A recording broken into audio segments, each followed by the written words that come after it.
À 6h15, nous ouvrons le kiosque d'Europe 1 avec vous, Thomas. Le kiosque d'Europe 1 et toutes ses plumes. Marion Calais pour les régions. Jean-Philippe Ballas, c'est la presse du monde entier. Axel de Tarlet et l'écho. Eva Rock devant la télé. Bonjour à tous. Bonjour, Thomas.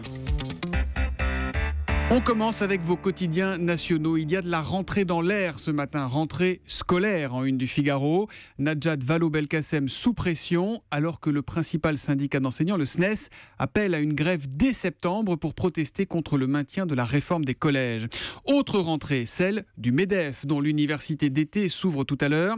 Ça fait la une des Échos. Emploi, déficit, charge, les urgences du MEDEF.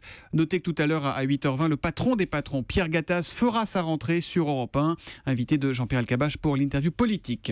Le Monde s'inquiète d'un krach boursier qui met le régime chinois à l'épreuve et consacre aussi un article aux 1000 vies de l'acteur de Dipan. Dipan, le film Palme d'Or à Cannes et qui sort aujourd'hui.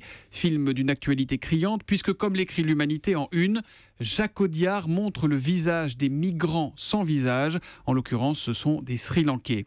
Autre thème très présent ce matin dans vos journaux, la sécurité routière. Et si on généralisait les éthylotests au volant, se demande aujourd'hui en France. Autre sujet de préoccupation pour La Croix cette fois, sécurité routière, changer de vitesse. La Croix qui nous dit que le gouvernement va tenir à la rentrée un conseil interministériel sur le sujet. Et cette fois, les associations demandent des mesures audacieuses pour réduire la mortalité sur les routes. À la une des régions, Marion Calais, la une la plus marquante dans la presse quotidienne régionale ce matin concerne la fusillade de la Somme. Oui, avec notamment la première page du journal local, le Courrier Picard, une photo du déploiement policier autour des lieux du drame à Rouen et ce titre, 4 morts, dont un gendarme. Une première en France à la une de la Dépêche du Midi, une personne électrosensible qui a vu son handicap reconnu par la justice. La responsabilité des ondes dans la maladie de cette femme réfugiée en Ariège a été établie. Nord Littoral, de son côté, attend le pape, figurez-vous. François viendra-t-il à Calais en 2016 ? En tout cas, il a été invité pour évoquer évidemment la situation des migrants. Le pape qui semble avoir du mal à venir en France. Ça fait quand même maintenant 2 ans qu'on en parle et 2 ans on l'annonce, on ne le voit pas.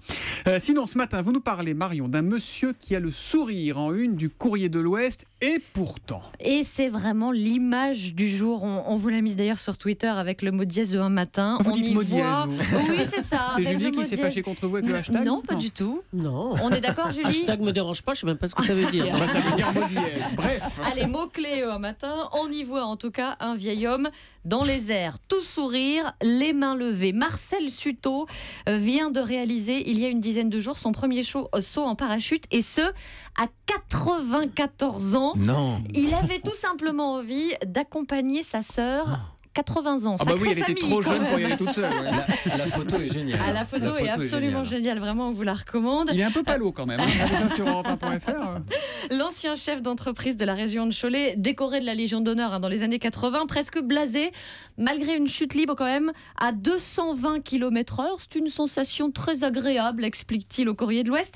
Mais ce n'est rien à côté de la voltige. Ça secoue les tripes, raconte le nonagénaire, pilote depuis plus de 50 ans. Bien, ça doit secouer. Qui a déjà fait un saut en parachute ici ? Jamais. J'adorerais. Bon, on fera ça pour nos 95 ans. Jamais. Voilà. Eh bien, Jean-Philippe Ballas, puisque vous ne voulez pas sauter, vous allez nous parler de la presse internationale. Et ce matin, on va en Inde avec la nouvelle arme des femmes contre le harcèlement. Ouais, un sujet très intéressant que j'ai lu dans les colonnes du Hindustan Times. Oubliez le spray au poivre, les bombes lacrymogènes. Non, la jante féminine a découvert là-bas un outil bien plus efficace, nous dit le journal, pour mettre hors d'état de nuire les sales types qui se croient tout permis. Cette arme s'appelle un smartphone. Vous allez comprendre. C'est l'histoire de Jasleen, une jeune femme de New Delhi qui, un soir dans la rue, se fait accoster à un feu rouge par un homme à moto. L'individu commence à lui tenir des propos obscènes et c'est alors que Jasleen sort son téléphone. Elle prend le motard en photo et balance le cliché sur Facebook. Elle y ajoute un texte avec le numéro de la plaque, l'endroit où l'incident a eu lieu, bref, une sorte d'avis de recherche sauvage comme ça sur les réseaux sociaux. Mais ça marche, cette technique ? Bah oui, ça marche parce que la police indienne a eu d'autres choix que d'arrêter le jeune homme qui nie les faits, mais surtout, manifestement, qui n'imaginait pas que Jasleen mettrait sa menace à exécution. D'ailleurs, la photo, on la voit sur le site de Hindustan Times. Sur la photo, le jeune homme, il prend un peu la pose, il semble narguer la jeune femme.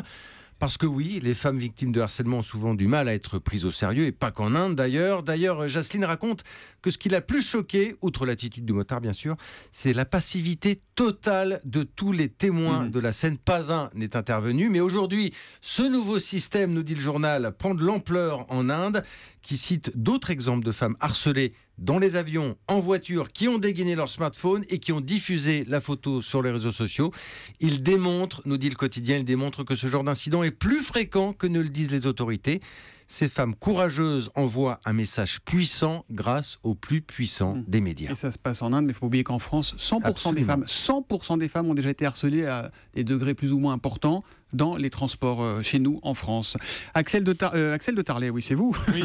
Vous nous offrez des radiateurs. Enfin, c'est pas vous, c'est Ségolène Royal qui offre des dizaines de milliers de radiateurs. C'est à lire dans les Échos. Exactement. Ségolène Royal ne veut pas que l'écologie soit punitive. Eh bien, elle en apporte la preuve et se transforme en Mère Noël de l'économie, puisqu'elle a annoncé hier qu'elle allait offrir des radiateurs gratuits. Vous apportez votre vieux radiateur qui consomme beaucoup et en échange, on vous donne un nouveau radiateur qui consomme très peu. Et elle fait la même chose avec les ampoules.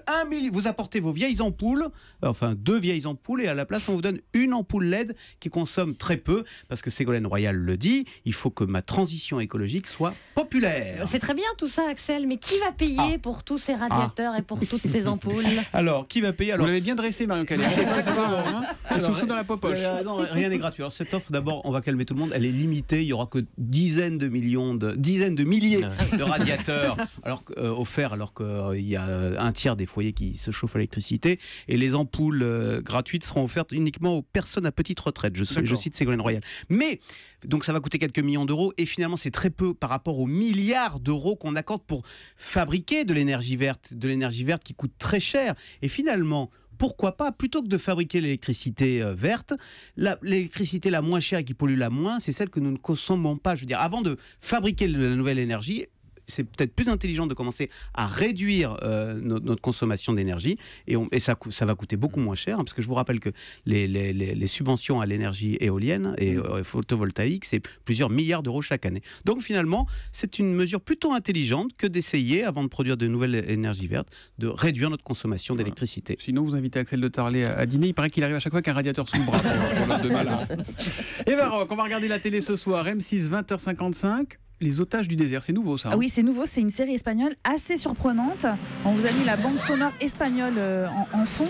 C'est un sujet quand même hyper sensible et d'actualité, parce qu'en fait il s'agit de l'enlèvement de 2 enfants par un groupe salafiste sur la route de l'aéroport à Bamako au Mali. Alors les parents blessés, eux, sont rapatriés à l'ambassade, pendant que l'État espagnol organise l'envoi des forces spéciales pour tenter de retrouver les petits. Je vous ai prévu un petit aperçu de la bande-annonce française cette fois-ci. Mission a pour objectif la libération de 2 enfants qui se trouvaient en vacances au Mali. Malheureusement pour vous, vos parents ont choisi la pire des options. Il s'agit de mes enfants. J'exige d'être mise au courant. Donnez-moi l'autorisation. Non, c'est trop risqué. Un groupe d'intervention des opérations spéciales a secouru vos enfants ce matin et ils semblent tous les 2 en parfaite santé. Eva, c'est pas trop anxiogène, Non, on n'est pas en plein dans l'actualité malheureusement. Oui, ils se sont servis de ce décor-là, mais en fait ils l'ont traité façon blockbuster américain, alors avec scène de guerre, de l'action, du suspense. C'est plutôt 24 heures chrono, vous voyez, mais dans le désert africain. C'est-à-dire que le groupe salafiste, c'est vraiment juste un motif, mais ils se sont quand même accrochés à l'actualité. Il faut dire que c'est assez osé. En France, on est hyper frileux pour aller sur ce type de thématique.